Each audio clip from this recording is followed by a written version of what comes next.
So the US slaps on these escalating trade tariffs, right?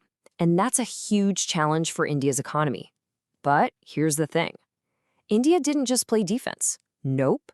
They launched this powerful, multi-pronged counterplay. In this explainer, we're going to break down exactly how a rising power pushes back. It's a fascinating strategy. And really, that's the core question, isn't it? When a global superpower starts applying pressure, how does a rising power like India respond?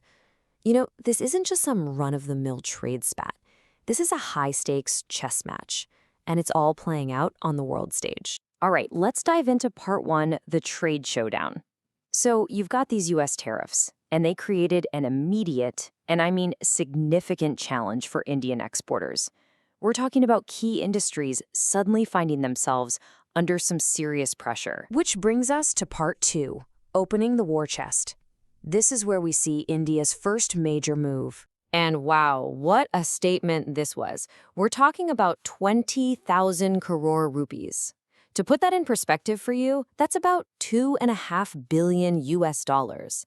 This wasn't just a small gesture. This massive export fund sent a crystal clear signal. India was ready to back its industries, and back them in a big, big way. But, you know, this money wasn't just about a simple bailout. Not at all. It was framed as this really strategic investment to boost a brand India push. So the real goal here wasn't just to weather the storm of these tariffs. It was about reinforcing India's long-term export competitiveness on the world stage, a much bigger play. And they didn't stop there with the financial support.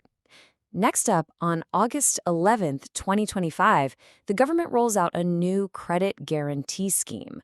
Now, this one was targeted very specifically at smaller exporters who, let's be honest, are often the ones who get hit the hardest in these kinds of trade disputes. So, how did this whole scheme actually work? Well, let's break it down.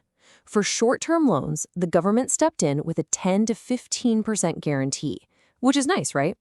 But here's where it gets really powerful. For the term loans, the longer ones, that guarantee just skyrockets to between 70 and 75%.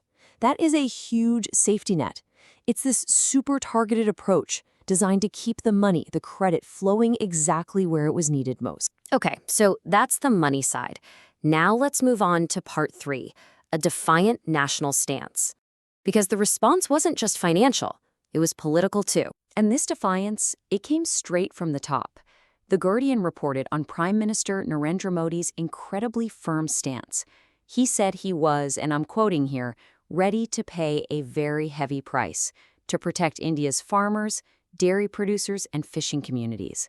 I mean, the message there is crystal clear.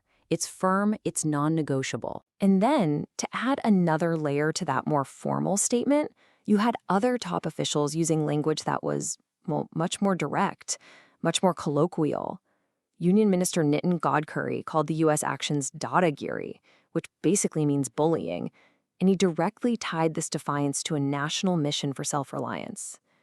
It's a really smart, multi-layered messaging strategy at play here. And just so you really get the weight of that word, dadagiri is a common Hindi term for, domineering or bullying behavior. So using it in an official capacity, that's more than just a political job. It was a really powerful emotional appeal, framing the whole dispute as a matter of national pride and respect. So we've seen the money, we've seen the messaging. Let's look at part four, India's long-term play. So when you look at the bigger picture, the long-term plan had these three clear pillars. First, as we've already seen, support exporters with some serious financial aid. Check. Second, get out there and find new markets, redirect trade away from the pressure points. And third, and this is key, boost demand right at home for the very goods that were hit by the tariffs. It's a complete 360-degree strategy. And this really shows you the diplomatic tightrope India was trying to walk. On one side, hey, they kept the door open for dialogue. They were still seeking that diplomatic balance with the U.S. But on the other side, they drew some very clear red lines in the sand. There would be absolutely no compromise on core sectors like agriculture and dairy. Period. Okay, let's pull all of this together. Part 5, the final analysis. All right, so let's do a quick recap of this whole strategy. On the financial front, You've got those targeted credit guarantees and that huge export support fund.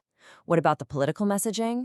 A really strong nationalist response that just refused to buckle under pressure. In terms of trade direction, they worked on diversifying markets and boosting consumption at home. And finally, strategic autonomy, flat out rejecting U.S. demands in those key sectors. You see, this wasn't just one single reaction.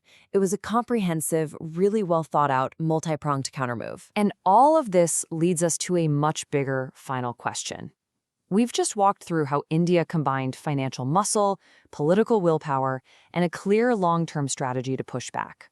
So, is this kind of strategic defiance the new playbook for operating in a multipolar world? Honestly, the answer to that question could very well define international relations for decades to come.